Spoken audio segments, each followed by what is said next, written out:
住呢度，去到呢個位冇大錯嘅，不過前邊一埲牆咁阻住咗佢。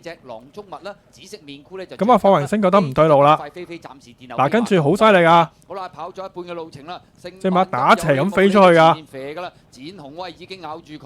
大家睇下，打斜咁，咁樣打斜飛出去。嗱，終於有空位啦，騎上嚟，太遲啦，到終點啦。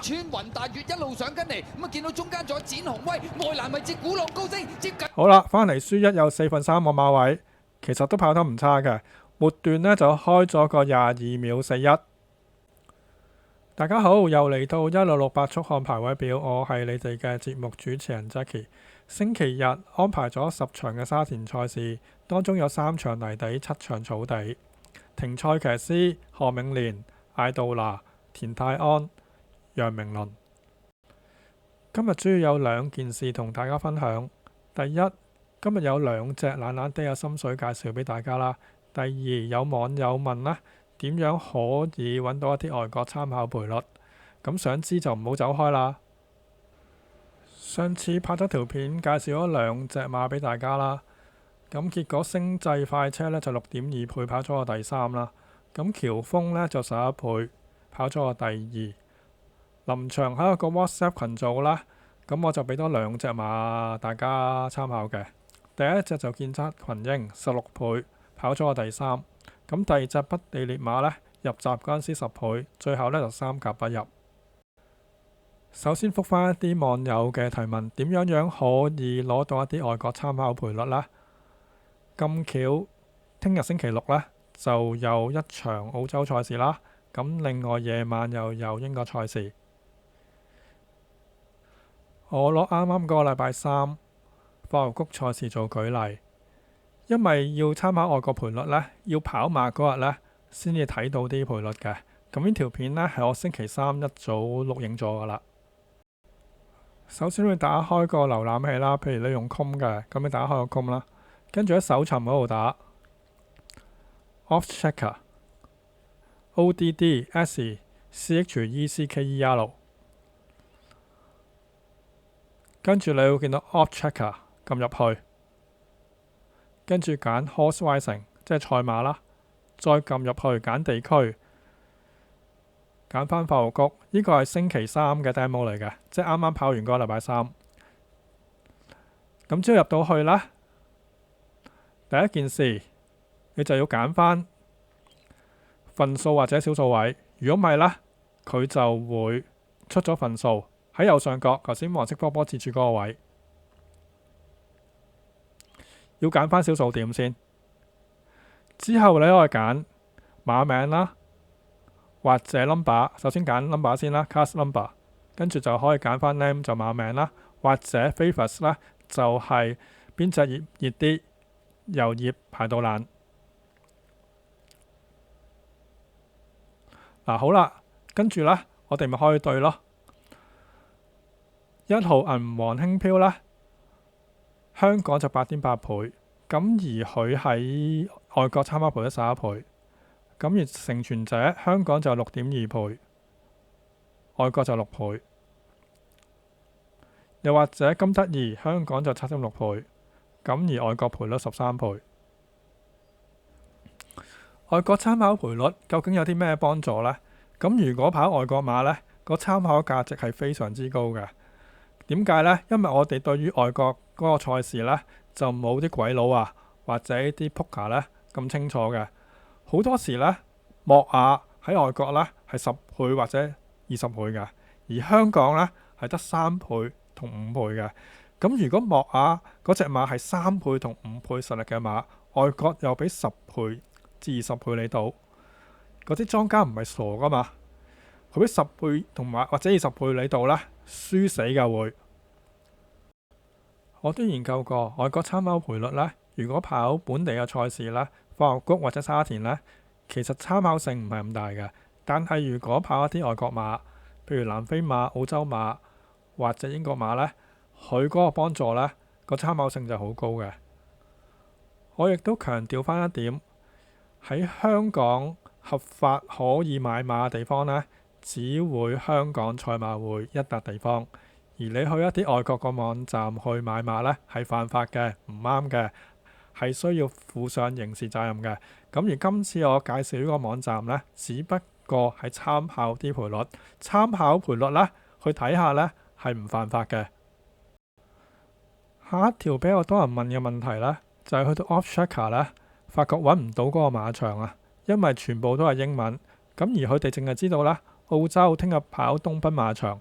咁你可以去香港馬會嘅網站啦，入到去之後見到東奔馬場啦，呢個位置，跟住右上角你可以揀翻英文。咁你咪睇到啦，東奔 Racecourse， 咁啊東奔馬場個翻譯就係咁咯。我頭先介紹俾大家嗰個外國參考賠率呢，大部分嘅馬場都有參考賠率嘅，除咗日本冇啦。咁另外少數嘅澳洲馬場或者英國馬場呢，都未必有參考賠率嘅。咁希望聽日東奔嗰度會有參考賠率啦。外國參考賠率就介紹完啦，仲有2隻心水馬介紹俾大家，唔好走開住啊！咁個主題呢，就係錯中尋寶嘅意思呢，就係佢上次跑到錯晒，咁我哋咪今次咪當佢寶藏咁樣買咯。第一隻要介紹俾大家嘅寶藏馬就係第6場4班1200米4號嘅金塊飛飛3歲馬，我哋可以睇翻佢初出嗰個表現。藍色衫6號排咗13檔金塊飛飛，黃色波波指住呢隻。準備嗱，出閘呢撞咗一下，咁其實就好小事嘅啫。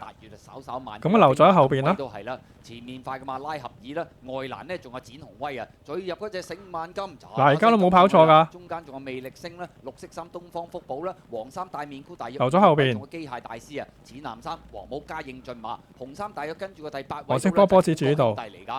去到呢個位冇大錯嘅，不過前邊一埲牆咁阻住咗佢。4隻囊中物啦，紫色面箍呢就。咁啊，霍榮星覺得唔對路啦。嗱，跟住好犀利㗎。好啦，跑咗一半嘅路程啦，隻馬打斜咁飛出去㗎。展鴻威已經咬住佢啦，再睇下打斜咁，咁樣追入啊，追緊上嚟，打斜飛出去。紅衫呢仲有富國兄弟啊，嗱，終於有空位啦，鼓浪高升啊，騎上嚟，最後100厘米啦，太遲啦，依然佔先半個身位，到終點啦，穿雲大月一路上緊嚟，咁啊見到中間仲有展鴻威，外欄位置鼓浪高升，接近。好啦，翻嚟輸一有3/4個馬位，其實都跑得唔差嘅，末段呢就開咗個22秒41。今次金塊飛飛排跑下1檔，咁就應該好跑好多啦。咁唯一擔心呢，就係個賠率問題，咁希望佢唔好咁熱啦。第二隻要介紹俾大家嘅就係第9場3班1200米8號嘅英勇快車，9檔9號紫色衫黃色波波指住隻英勇快車。嗱，出閘嗰下冇乜大問題㗎，黃色波波指住佢。嗱，開始留後啦，一留之後啦，隻馬開始慢慢好搶後啊。大家睇住啊，嗱，控制唔到啊，即好似踩單車落斜呢，得住半個臂力氣，其實就好嘥力嘅。隻馬奮力向前，但係你就要留住佢，自己係咁甩，哇！你睇下亂晒龍，亂到啦，你睇下。其實呢度呢，嘥咗好多力，起碼唔見咗2至3個馬位。入到直路，轉緊彎啦而家。好啦，入到直路，成埲牆咁阻住佢，冇位喎，完全冇位。好啦，而家開始攞到少少位啦，開始衝上嚟啦，跟住又冇位。好啦，返嚟呢就輸2有2分1馬位，但係其實末段呢，最後800米同埋400米呢就開咗22秒同埋22秒6嘅，咁其實呢組都係快時間嘅。英勇快車連續2次啦，喺最後嗰2段呢都出咗一啲快時間，着晒紅燈同埋藍燈嘅。今次艾杜拿就停賽，換咗艾少禮，希望艾少禮呢個發揮會好少少。呢條影片係我個頻道俾人偷咗之後呢，翻出嚟拍嘅第4條影片。你當係一個全新嘅頻道啦。咁我相信好多網友呢都未訂閱我個頻道嘅。咁未訂閱我個頻道嘅網友呢，記得撳翻個鐘仔，要撳到黑色。當我有新片出嗰陣時呢， YouTube 就會通知大家啦。最重要就要將呢條影片呢分享俾老友。我今日分享就係咁多，多謝大家，祝大家贏多啲。